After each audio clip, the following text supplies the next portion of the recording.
Greetings, this is Rabbi Aaron Box from Temple Beth Shalom in Ocala, Florida, back once again for my weekly podcast. This morning I attended the funeral of a beloved clergy member of this community, um, Father Michael O'Keefe, who was a priest for 22 and a half years at Blessed Trinity Catholic Church here in Ocala. This was, he served 55 years as a priest, but the last 22 and a half years as a quote unquote retired priest, where he celebrated Mass at 16 nearby assisted living facilities, as well as working at the school and the church here in Ocala.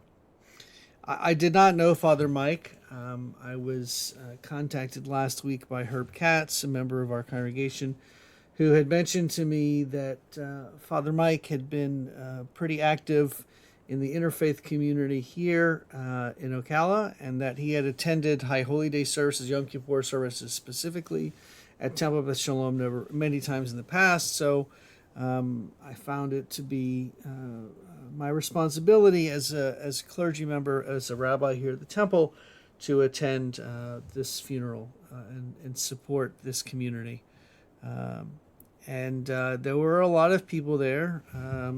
I can't even take a guess, but several hundred or more, potentially. The entire sanctuary pretty much was filled up below, and then there were seating above, and there were three bishops there. The retired bishop from Savannah, the Savannah, Georgia Diocese, the current bishop from the Savannah Diocese, as well as the current Orlando Diocese bishop. And of course, as you can imagine, there were 15 or 20 other priests from the area that were there in attendance. This is not my first Catholic funeral. This was certainly not my first funeral of a fellow clergy member. But this was the first funeral that I attended of someone that I had never met, in a clergy person, I mean. And there were tremendous, there was a tremendous outpouring of communal support for this congregation, as well as for the family of Father Mike. He was 92 years old, so he lived a very long and very dedicated life to his parish, to the many parishes he served. He was a true spiritually driven, religiously driven human being, and the stories they told about him was really illustrated this. At one point in the service, I looked over to Herb, and I said something about, I really wish I had had the opportunity to know him, to at least have met him once, because he sounded like a truly wonderful and amazing human being, and really what we are looking for, what the world is looking for, are leaders like Father Mike. To quote Father Sheedy, Pat Sheedy, who is one of the current ministers still at Blessed Trinity Catholic Church, and worked with Father Michael many years. Quote, he loved the priesthood. He loved dispensing God's mercy. He had thousands of friends who looked up to him as their spiritual father. End quote. He wasn't a role model. He was an example as to the kind of person that we all need to be, to love and to be loved. And being a clergy person is not exactly, it's not an easy job. It's not necessarily a hard job, although there are long hours, and parts of it are very challenging.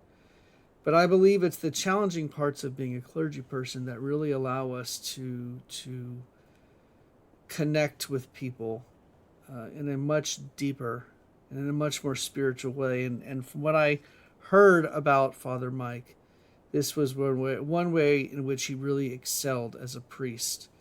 Um, a very humble way about him. And humility is not a trait that is easily attainable. It's certainly not one that's teachable. A person has to be born with humility, has to be able to act with humility, and Father Mike certainly did. Um, so I'm very blessed that I was able to be there for his service. I send my condolences to the Blessed Trinity Catholic Church and to their entire congregational community. And although his physical body is no longer here, his spirit is certainly with that congregation and with all of us who really do want to make this world a better place, to live by example, to love and to be loved, as I said a few moments ago. And really, that's what this podcast is about today. It's about what it means to be to love others and to be loved by others. Sometimes it's really difficult to be loved by others. Sometimes it's hard for people to find reasons to love others. What I mean by that is, while it may be easy to love someone, it's not always easy to be loved by someone. And that is what we attain. That's what we really want to happen in life. And so the way that we do this is we go out and we treat each other with love and kindness and support. And we act towards others how we would want others to act toward us. And then when we love, we're showing by example how we want to be loved. And I think that's it. That's the way to live. That's the right and proper way to live our lives, is to love first and then use that example to accept the love back from others. And it's a circle. You love, you're loved, you love again, you're loved again, and so on and so forth. So may Father Mike rest in peace. May his soul enter into the eternal kingdom of heaven. And may each of us learn from Father Mike's example by seeing the way that his community came out to support and love him as an example of how he loved them. They loved him as he loved them. See you guys next week. Hope you have a good rest of your week.